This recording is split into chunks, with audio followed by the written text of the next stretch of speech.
Mesdames, Mesdemoiselles, Messieurs, bonsoir et bienvenue à votre 21h30 de ce vendredi 5 juillet 2013, les principaux titres du journal.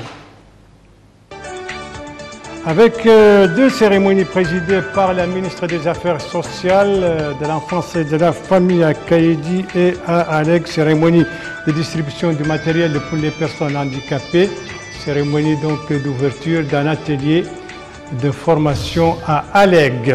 Et puis deuxième édition du salon d'orientation pour les bacheliers, une deuxième édition qui a commencé aujourd'hui à Nouakchott, qui durait 2 jours.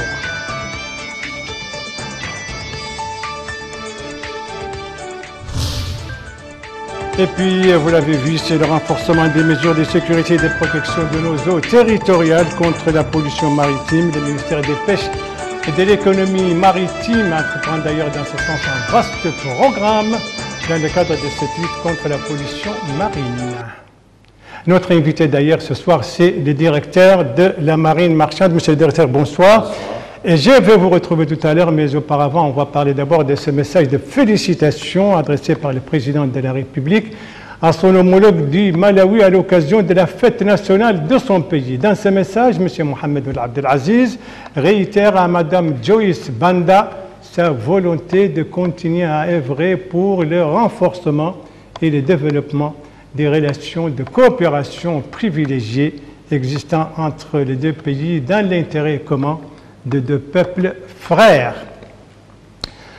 L'actualité nationale, c'est aussi cette nouvelle promotion des professeurs sortants de l'ENS. Ils sont au nombre de 259 professeurs et formateurs dans les filières littéraires et scientifiques. Une cérémonie de sortie, c'était hier sous la présidence du ministre d'État chargé de l'éducation, chargé de l'enseignement supérieur et de la recherche scientifique. C'est un compte rendu de Mohamed Lamine Bekar.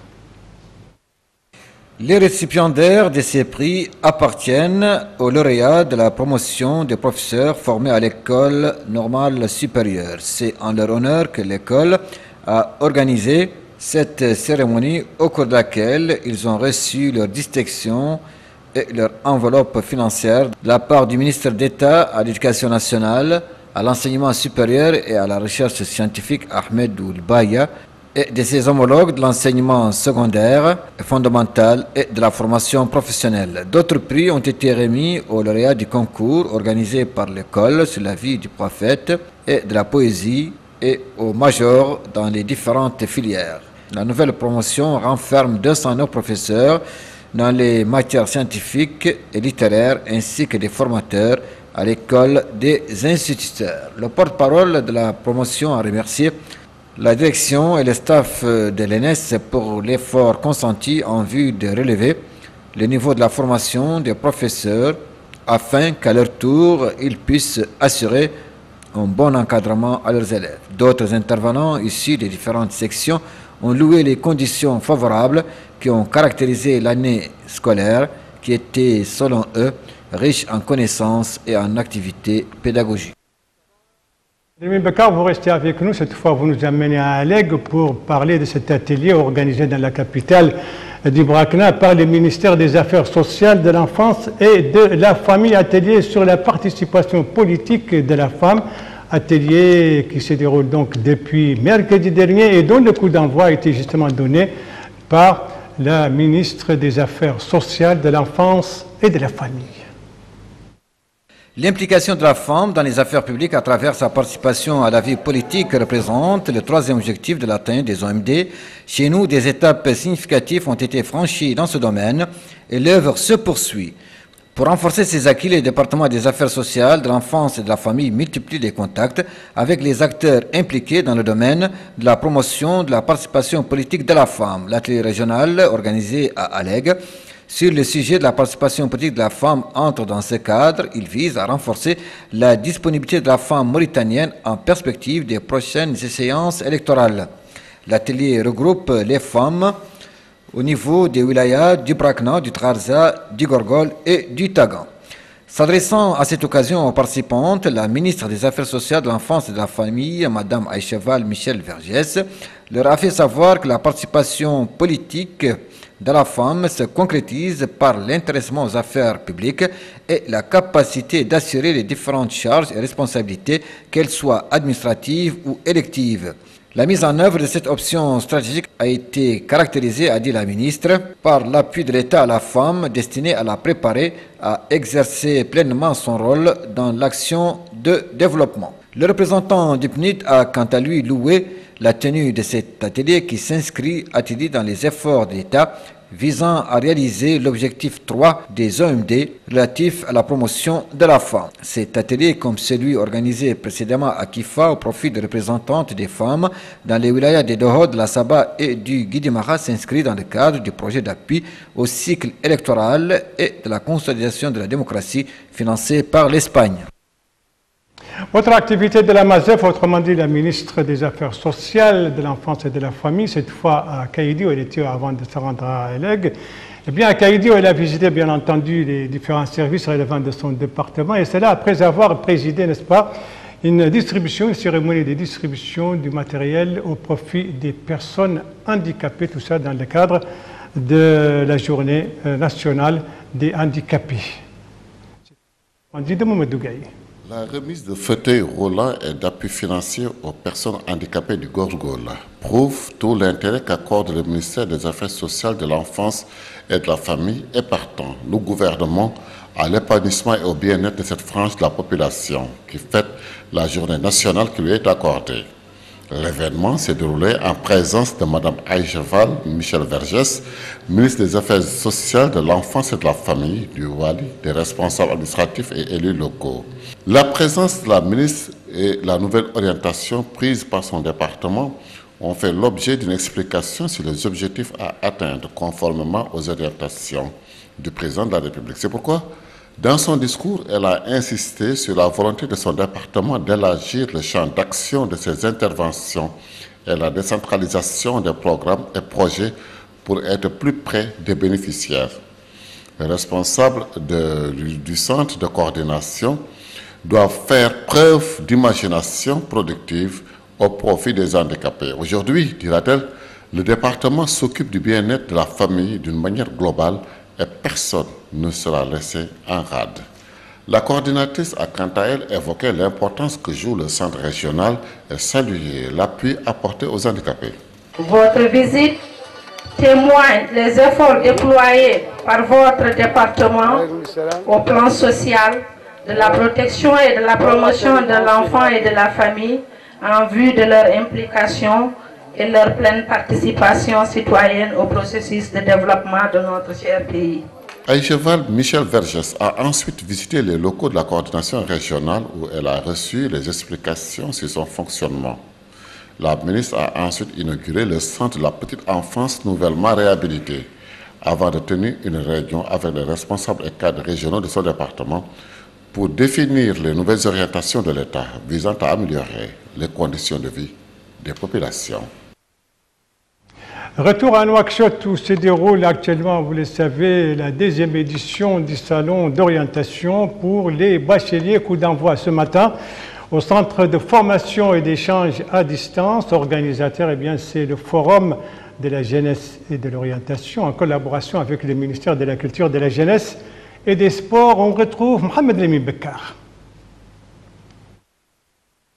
Et de 3, le Forum de la jeunesse et d'orientation a de nouveau récidivé cette année en organisant la 3e édition du Salon de l'orientation. La manifestation offre à travers cette exposition l'opportunité aux jeunes bacheliers de s'informer auprès d'universitaires et de professionnels sur les universités et instituts qui offrent des spécialités qui répondent au marché de l'emploi.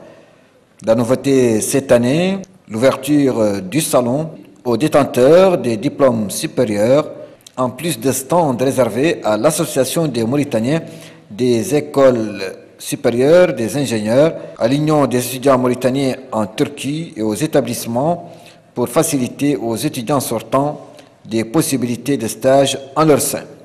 Le lancement du forum a été l'occasion pour le secrétaire général du ministère de la Culture, de la Jeunesse et des Sports de souligner l'importance de cette manifestation qui va permettre, a-t-il dit, aux jeunes, par le biais d'ateliers et d'exposés, de faire le meilleur choix pour accéder au marché du travail. Le président du Forum de la jeunesse et de l'orientation a quant à lui indiqué que le Forum, en plus des bacheliers, a intégré cette année les licenciés et les masters, ce qui leur permet de bénéficier d'expériences de leurs collègues et d'avoir une vision de leur avenir scientifique et professionnel.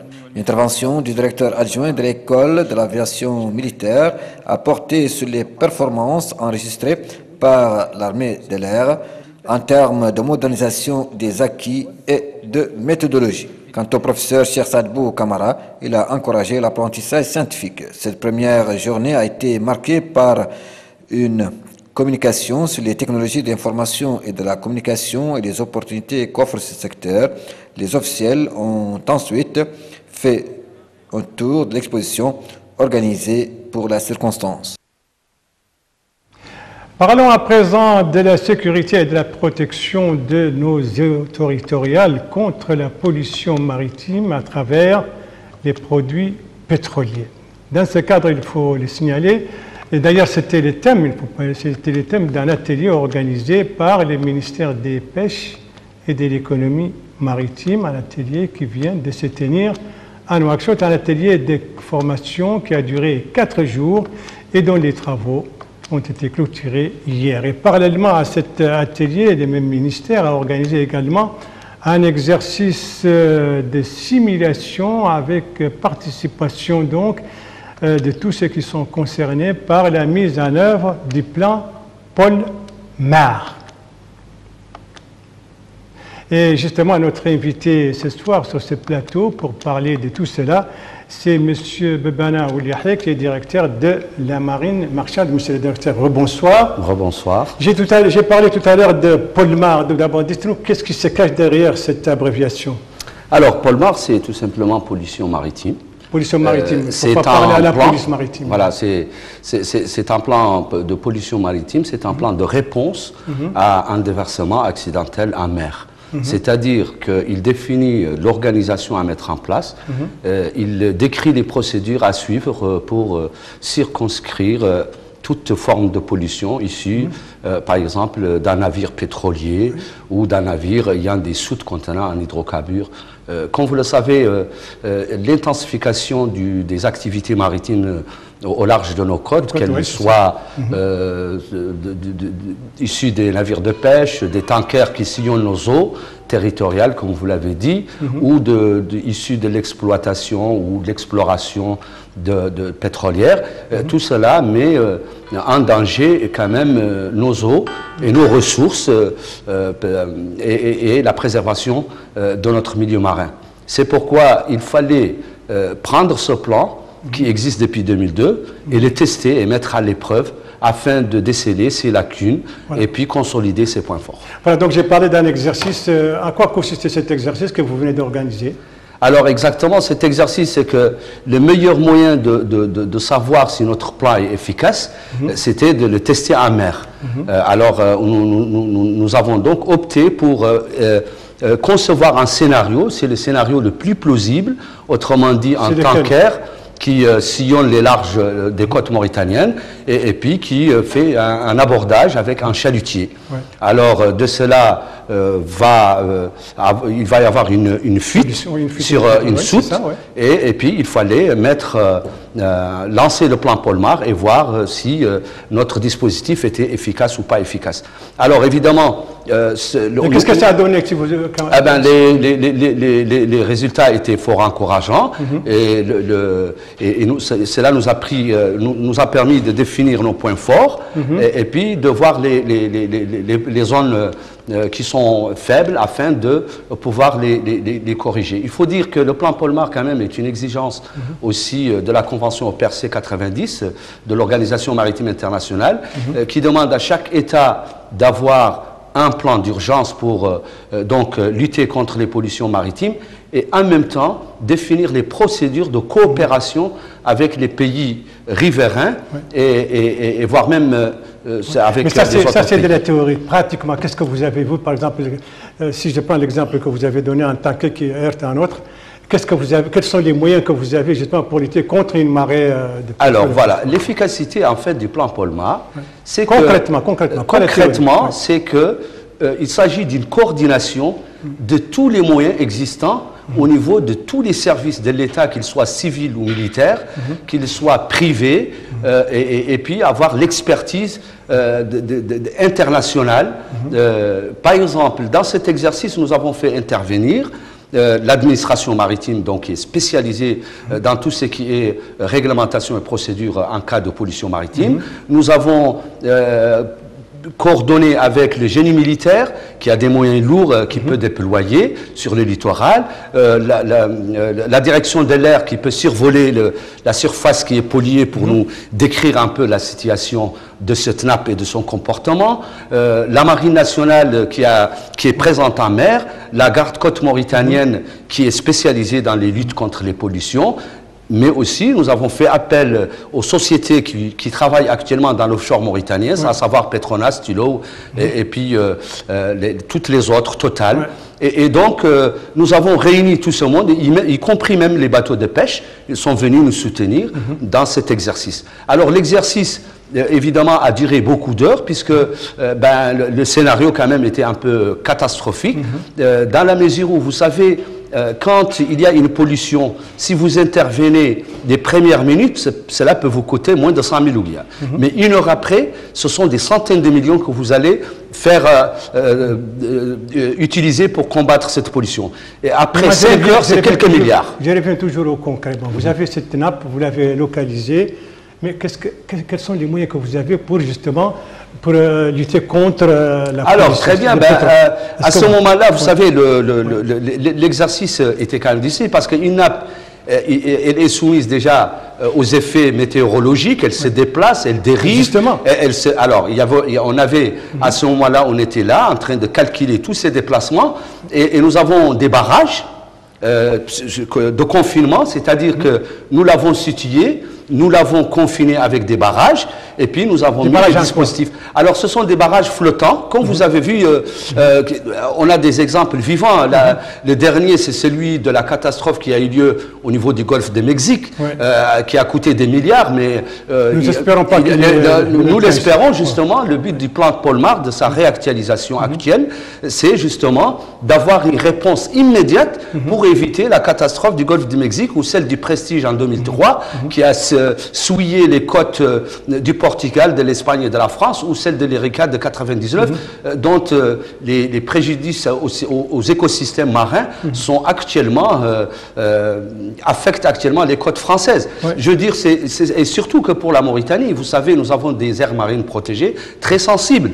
C'est pourquoi nous allons, dans notre prochain plan, avoir un plan spécifique à la zone du Ban d'Arguin et à celle de la zone sud au niveau du parc de Djawling, de Châteboul et autres. C'est-à-dire que nous allons avoir un plan national et des plans spécifiques en fonction de la sensibilité des aires marines. Nous avons parlé jusqu'ici de la pollution des nappes et construction de concret, mais aussi comment vous pouvez lutter contre le déversement des déchets que font les bateaux qui passent, pas forcément dans les eaux territoriales, mais dans les eaux territoriales vont en souffrir. Alors, d'accord, ça c'est une question très importante, d'autant plus que nous sommes en train de réviser le Code de la marine marchande, il est actuellement au niveau du Parlement. C'est-à-dire qu'avant tout, la lutte commence par la prévention. Dans ce cadre, tous les déchets, qu'ils soient solides ou liquides, ou qu'il soit d'ordre nucléaire, tout cela est défini actuellement dans le plan Polmar, aussi bien sur le plan des procédures de rejet que sur le côté pénal. Il faut dire que nous avons une garde-côte mauritanienne, nous avons la marine nationale qui surveille 24 heures sur 24 nos côtes, et à partir de ce moment-là, c'est eux qui assurent cette police-là, et le bateau qui va dégazer au large de nos côtes ou rejeter des ordures solides, nous avons même évolué au niveau de la protection de la couche d'ozone, au niveau des bateaux qui passent et qui dégagent beaucoup de dioxyde de carbone. C'est-à-dire que sur le plan de la prévention, nous sommes quand même assez outillés par le côté législatif et réglementaire. Et sur le plan des moyens de contrôle, Et matériel aussi. Et matériel, et évidemment, nous sommes. Il faut savoir que le matériel, nous n'avons pas besoin au niveau de la marine marchande d'avoir du matériel, mais on coordonne les moyens des autres. L'efficacité du plan Polmar et des plans d'intervention, c'est dans la coordination. Vous l'avez dit. C'est-à-dire que moi, je vais vous dire une chose. Le comité interministériel qui coordonne et qui coiffe le plan Polmar, et qui décide, est assisté par un comité technique au niveau de la marine marchande et qui contient toutes les directeurs des administrations concernées. Mais nous sommes tous aveugles. C'est-à-dire que nous ne voyons pas la situation en réel en mer, mais nous avons nos yeux, c'est la garde-côte, c'est la marine nationale, c'est la direction de l'air, ce sont les intervenants de Tullow, de Petronas qui sont en mer et qui vont nous transmettre la réalité du déversement et nous allons nous analyser, décider et puis leur donner les instructions pour agir. Voilà, brièvement, monsieur le directeur, puisque le thème est très important, vous venez de faire un exercice. Quelles sont les failles concrètement que vous avez constatées? Les failles que nous avons constatées, c'est que vous devez... Alors, par rapport au plan, je vous l'ai dit, nous avons dépoussiéré un plan qui existe depuis 2002 et dont certaines dispositions sont désuètes. C'est-à-dire, par exemple, que le plan, il est fait en fonction de la structure de l'administration, qui a beaucoup changé, de la technologie, elle a évolué depuis 2002, et puis aussi parfois des aires marines protégées qui ont été définies et nouvelles depuis 2002. C'est surtout sur l'utilisation de certains produits qui sont devenus plus efficaces pour disloquer les nappes. En fait, et voilà, nous allons actualiser le plan en intégrant tout cela. Nous avons actuellement les sociétés pétrolières qui ont des moyens propres à eux que nous pouvons utiliser. En 2002, il n'y en avait pas. Donc on va les intégrer dans le nouveau plan. Il faut dire aussi que nous allons définir aussi dans ce plan, nous allons tenir compte du plan global défini aussi dans la Convention d'Abidjan et la Convention OPRC que j'ai citée, pour ce qui est de la coopération sous-régionale et régionale, pour qu'il y ait une harmonie avec le contexte international. D'accord. Monsieur Bebana Oliahe, qui est directeur de la marine marchande, donc, qui nous parlait de ce plan Polmar, autrement dit ce plan que a mis en place le ministère des Pêches et de l'économie maritime pour lutter justement contre la pollution maritime, que ce soit à travers les déchets pétroliers ou autres, et bien sûr aussi la sécurité de nos eaux territoriales. Monsieur le directeur, merci encore pour ces précisions. Merci.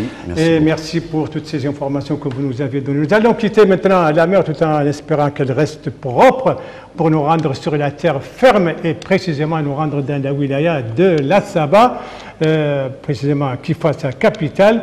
Kifa, où vient d'être donné le coup d'envoi d'un programme alimentaire. Il s'agit des aliments enrichis, un programme dont vont bénéficient plus de 50 000 enfants, dont plus de 17 000 se trouvent dans la wilaya de l'Assaba. Une distribution qui va durer 3 mois. L'objectif de ce programme, n'est-ce pas, c'est de protéger les enfants contre la malnutrition et améliorer donc les conditions de vie de ces enfants, des enfants dont les mères d'ailleurs n'ont pas été oubliées, puisqu'elles aussi vont aussi bénéficier du soutien nécessaire de la part des personnes formées dans le domaine de la nutrition et dans le domaine de l'allaitement. De Kifa, nous allons nous rendre dans notre capitale économique Nouadhibou avec cette inauguration du siège régional de la Caisse nationale des dépôts et du développement, à l'occasion pour la commission régionale chargée justement de crédit dans cette caisse de donner des précisions sur la 7e série des projets de développement qui vont être financés par la CDD dans la wilaya de Dakhlit Nouadhibou. Ils sont au nombre de 179 projets à hauteur de 301 millions d'oublias. Ces précisions ont été données par la Commission au cours d'une conférence de presse qu'elle a tenue à l'occasion de cette inauguration.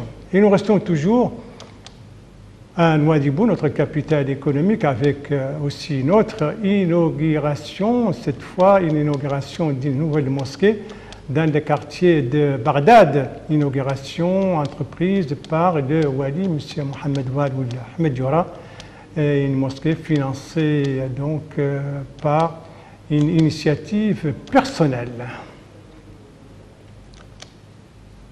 Nous poursuivons notre tournée à l'intérieur du pays de Nouadhibou. On va se rendre de nouveau au Brakna et précisément à Bogué. Bogué qui vient d'abriter des journées techniques sur les légumes et sur la culture maraîchère. Des journées organisées bien sûr par le ministère du Développement rural. C'est un compte rendu Mohamed Oudzebza.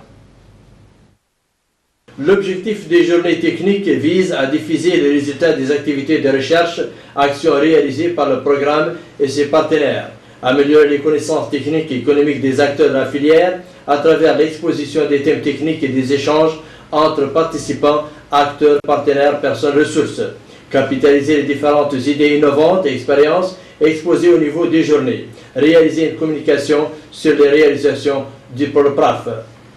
Prenant la parole à cette occasion, le wali adjoint du Brakna a rappelé l'importance qu'accordent les pouvoirs publics au développement à la base avant de souligner le rôle important que joue le programme de lutte contre la pauvreté à travers l'appui aux filières en matière de lutte contre la pauvreté.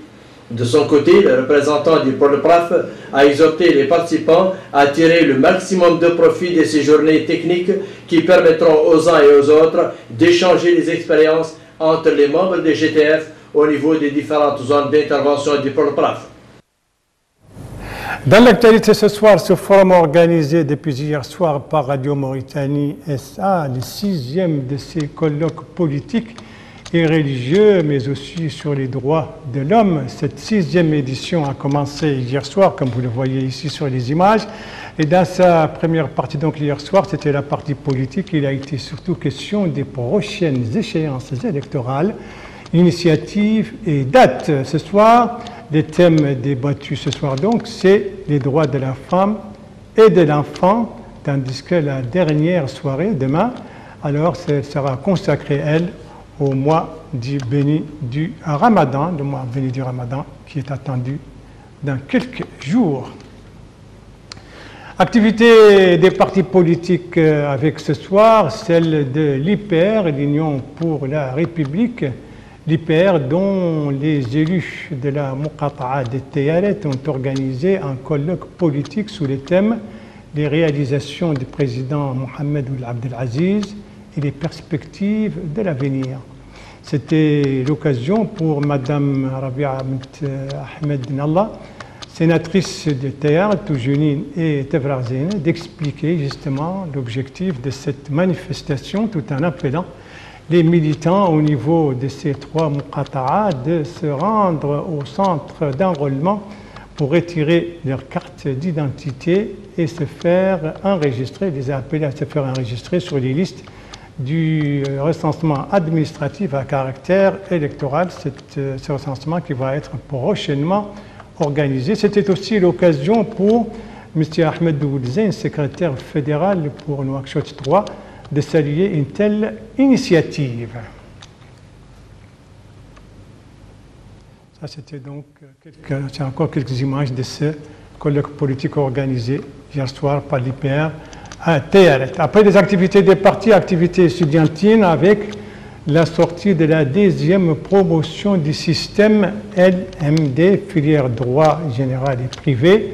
Cette sortie a donné lieu à une cérémonie organisée à la faculté des sciences juridiques et économiques. C'était hier soir, cérémonie au cours de laquelle les étudiants méritants ont été primés, cérémonie qui a vu la participation de plusieurs professeurs de l'université, mais aussi des parents d'étudiants.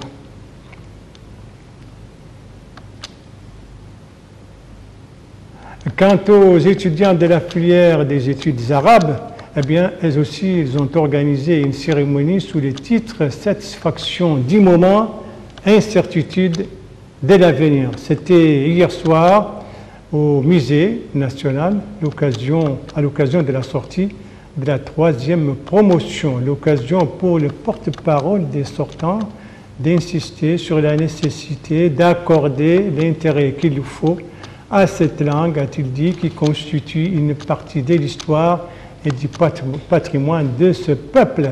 Cérémonie marquée par une distribution des prix.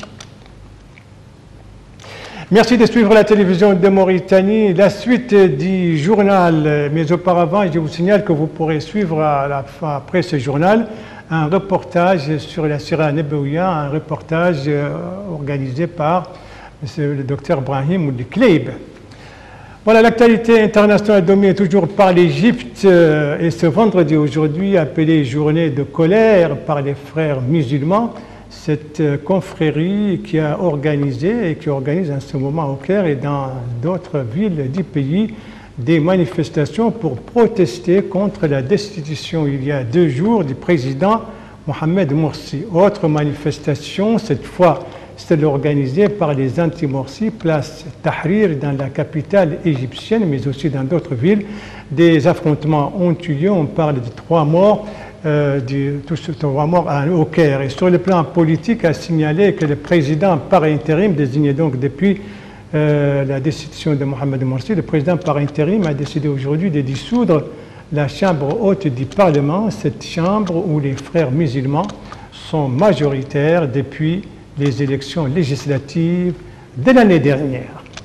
Dans l'actualité africaine toujours, le Mali avec cette annonce de l'armée malienne annonce que 150 de ses soldats sont entrés aujourd'hui à Kidal, dans le nord-ouest du pays. Cette ville, vous le savez, qui a été sous le contrôle des rebelles Touaregs, ces rebelles qui ont refusé jusqu'ici la présence de l'armée et de l'administration malienne. Eh bien, ce retour de l'armée malienne, vous le savez, c'est l'un des points essentiels de l'accord signé il y a 2 semaines à Ouagadougou, à l'issue des négociations entre les autorités maliennes et les groupes armés et Touaregs, ceci dans la perspective de l'élection présidentielle prévue au Mali, dont le premier tour est prévu le 28 juillet prochain. Les relations entre la France et la Tunisie ont dominé, bien entendu, la visite à Tunis du président français, une visite qui est entrée aujourd'hui dans sa 2e et dernière journée, une journée marquée par un discours de M. François Hollande devant l'Assemblée nationale constituante tunisienne, l'occasion pour les chefs d'État français d'exprimer sa confiance dans une Tunisie nouvelle et de souligner que de nouvelles relations étaient possibles entre Tunis et Paris au-delà des blessures du passé. Voilà, ce journal est à présent terminé. Merci à vous, madame, mademoiselle, monsieur, de l'avoir suivi. Merci bien entendu aux équipes rédactionnelles et techniques qui ont participé à sa conception. Je vous en rappelle les principales informations. Ici, c'est la ministre des Affaires sociales, de l'enfance et de la famille qui était à Kaïdi, puis à Alleg. À Kaïdi, où elle a présidé une cérémonie de distribution de matériel pour les personnes handicapées.